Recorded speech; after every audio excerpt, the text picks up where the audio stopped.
Right, good afternoon, everyone.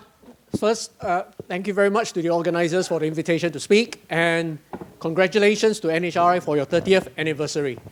So I would very quickly share some of the thoughts that has happened around global health architecture. And perhaps first start off with a disclaimer that a lot of the work actually comes from some of the lessons that we've curated, particularly based on a couple of conversations that we have had on looking at how global health should be restructured, and also touching on what Professor Martin McKee mentioned earlier on diplomacy, that there's been quite a bit of thinking around how future models of global health diplomacy would look like. And so that's where I would be using some of the lessons drawn from my interactions with these different platforms, but I will highlight that any mistakes and misinterpretations will all be mine.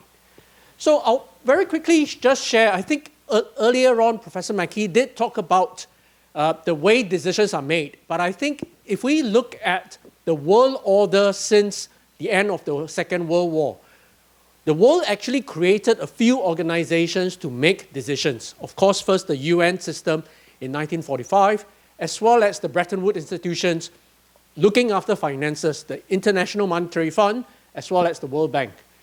But of course, along the way, there were many other organizations that came along. And of course, WHO is the one that in the health arena, particularly whether it's public health or global health, we interact a lot with the World Health Organization. But if we move forward and look at some of this concept of global health, which was shared earlier on by many speakers, including my previous speaker, Ms. Xie, that talks about Taiwan's role, and I would like to commend Taiwan's vision of global health, which is much more forward-thinking.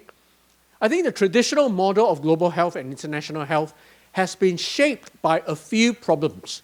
One was what was highlighted in terms of the power asymmetry between the rich and the poor countries, particularly in terms of the benefits that were flowing back to the rich countries.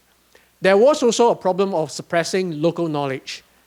And finally, in terms of the local priorities, which is why I commended Ms. Xie earlier on her presentation, because she highlighted how Taiwan actually asked the local stakeholders in Fiji, in Belize, what were some of their priorities that they wanted to focus on.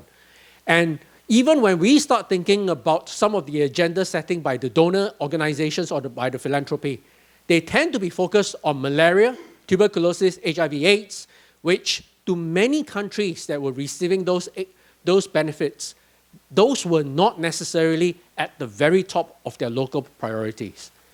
So I think there is now this rethinking to try and address some of the issues of hidden agenda, because I think there is this hidden agenda, which I think Professor Martin McKee mentioned. It is linked to market access, that when I enter a country to help them, I make the conditions that please access your raw materials for development from my country. It is a way of expanding market in my country, as well as tapping into markets and resources available in the host country. It is about political influence. It is about trying to influence what happens locally, as well as tied aid, which is what I talk about. You will receive aid from me, but you must use my experts, you must use my resources. This has been the traditional model of global health for many years.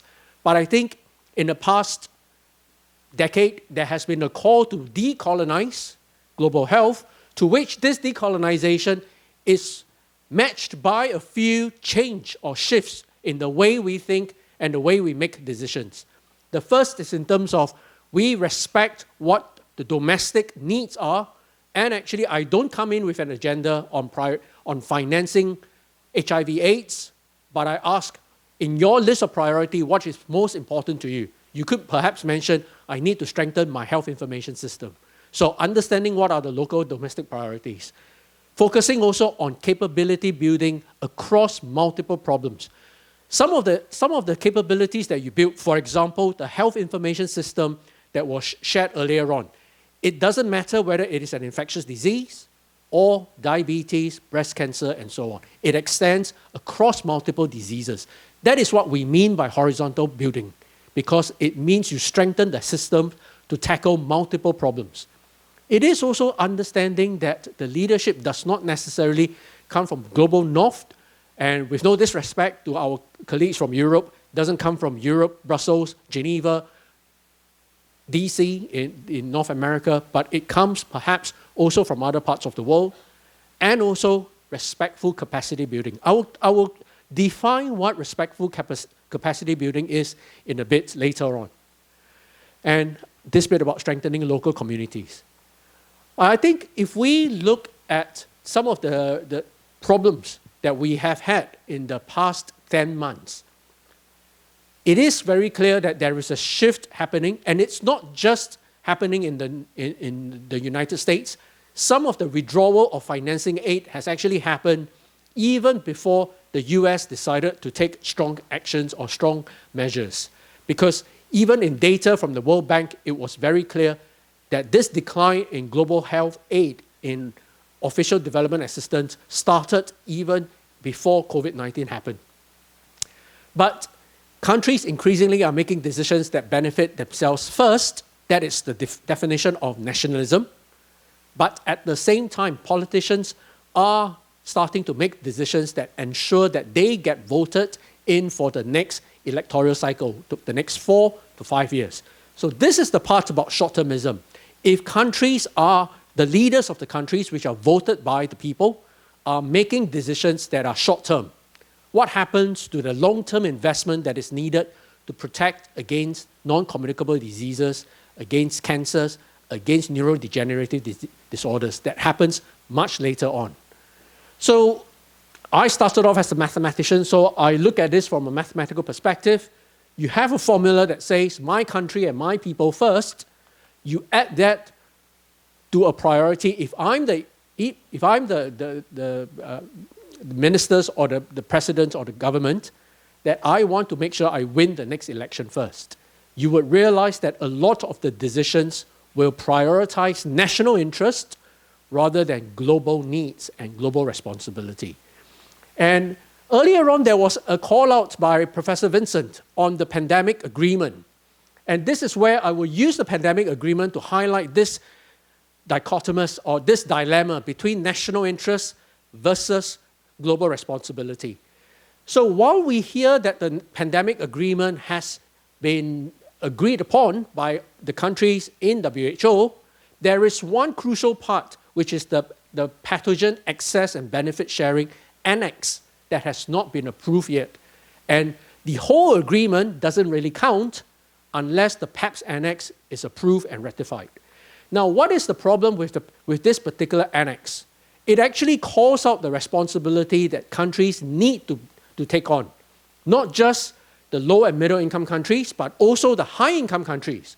And if I just highlight what are some of the specific terms, in the PAPS annex that is not yet agreed upon, there is still a team of experts that's working around the clock to make sure that they get the wording right and acceptable to the 195 or 194 countries in WHO.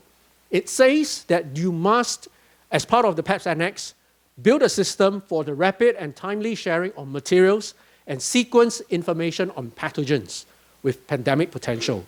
Now, there are some definitions that we need to go deeper into, but essentially, there must be a way to share data openly. If I have the genetic sequence for SARS-CoV-2 or perhaps SARS-CoV-3, I'm obliged to share that openly, quickly, timely. But at the same time, this rapid sharing must also come with a balance of sharing the benefits from using this genetic sequence to derive tests, to derive diagnostic, therapeutics, and vaccines. And what is this sharing of benefits? That there are very specific. At the moment, it says 20% of the vaccines, diagnostic, therapeutics must be made available to the rest of the world, of which 10% must be made free to the World Health Organization to help other countries. This is the problem that is not able to be resolved. There are many rich countries that refuse to sign up to an agreement like this, and there are then countries who are at the receiving end who may be the one contributing the data on pathogen access. They are now saying, I'm not going to share my genetic information with you in that case. if I'm not getting the benefit? So this is really a call out to some of the problems that we are facing in the world. Now, if that's the case, that the current system that we have is no longer really fit for building a consensus approach towards tackling big problems in health, there are also new challenges emerging, including the rise in non-communicable diseases. What should global institutions play? What is the role of WHO, or in WIPRO, CIERO, the regional offices, World Bank, JICA? What would their role play, as well as who will be taking on specific functions? And I think more importantly, in allusion to the process of diplomacy, how do we get the right actors to talk? And I think this is where the Wellcome Trust, in trying to organize the thinking, the thought leadership around this issue, started convening 5 regional dialogue across different parts of the world, of which we are in Asia Pacific, to really look at how do we reform global health architecture, specifically pointing to global health governance, global health diplomacy, and global health financing. Are there problems? And if there are, how do we fix them? Who's in charge of fixing them? And how do we fix it? So this is where we come under the Asia Pacific region. My institution was very privileged to be identified to be the one to try and lead this discussion for Asia Pacific, involving all these territories and countries. We did a series before the actual in-person meeting that was held in Singapore 2 weeks ago. We actually ran through first an online survey, second 18 key informant interviews, to which we interviewed key global health leaders in Asia Pacific, as well as also run focus group discussions in different sub-regions in Asia Pacific. So there were a lot of findings that emerged. I would just share very quickly just some glimpse of the findings, which is really trying to look at what is working well and what are some of the challenges that the world face. Clearly, what is working well is that there is an overarching body, which refers to the World Health Organization, that is helping to set certain standards in the world and certain regulations. But at the same time, there are challenges in terms of fragmentation that we see, not just amongst the funders themselves, but also amongst the decision makers. So there were a lot of, in the actual convening in Singapore, there were a lot of important and useful insights that were centered around governance, looking at what reforms are necessary. I won't expect you to read the words, but I will draw certain key messages. What reforms will be necessary, how to achieve those reforms, the specificity, including an earlier question on how do you actually build trust, as well as whose job is it. And it's not just on global health governance, but also on global health financing. And I think there are some of the key messages that were pulled out. The first is really, I think it is important now for the world to start to identify how do you prioritize the actions and the responsibility. Recontextualize what should be taken, what decisions should be taken at the global front, what decisions are happening regionally and nationally. Being able to establish those priorities as well as responsibility is important. How do you even achieve national priorities, understand regional domestic priority, regional health priorities? That is an element that we need to establish now.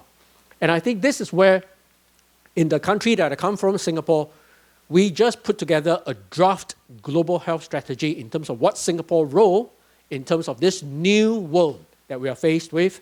As well as last year, we had the privilege to convene senior politicians and policymakers from all 10 ASEAN countries to come to Singapore to really establish what were some of the regional health priorities that we see in Southeast Asia. The second is really now, how do we achieve, well, first identify what are the necessary horizontals in our region and to help governments establish those horizontals. And to actually come together with a structure of conditional financing. So if we want to set up a health technology assessment framework for Southeast Asia that is able to do joint price negotiation with the pharmaceutical company, who is going to fund this? How are you going to support this? And how do you actually eventually sunset the external aid to allow either regional or domestic financing to take over. And I think this comes back to some of the priorities that were highlighted, and the three priorities, the three action calls after the ASEAN Health Priority Setting Roundtable was actually very specific around the ability to jointly negotiate for key pharmaceuticals, to set pricing, to perform outcomes policy research and policy outcomes research to understand the impact of policies, and also health technology assessment to support national governments towards universal health coverage. And the last is actually on capacity strengthening. Earlier on, I mentioned I will talk about what respectful capacity strengthening looks like. Capacity building in the past has relied a lot on scholarships, on external funding to go in to train a group of people.